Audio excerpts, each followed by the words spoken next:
Hər vaxtınız xeyir olsun. Müdafiə Nazirliyinə istinadən bir xəbəri diqqətinizə çatdıracağıq. Diqqətli olaq. Bugün 3 noyabr tarixidir və xəbərimiz isə belədir.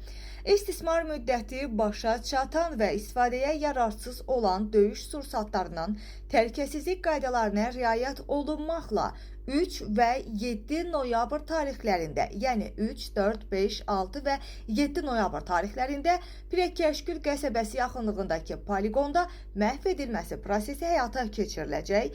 Gündəm xəbər verir ki, bu barədə məlumatı Müdafiə Nazirliyi məlumat yayıb və məlumatda göstərilir ki, proses həmçinin Ağdərə rayonu ərazisindəki təlim mərkəzində də baş tutmuş olacaq.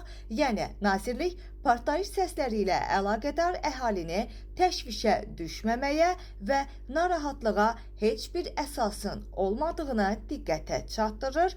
Bu da 3-7 noyabrda baş tutacaq bu proseslə əlaqədar Müdafiə Nazirliyinin xəbərdarlığı idi.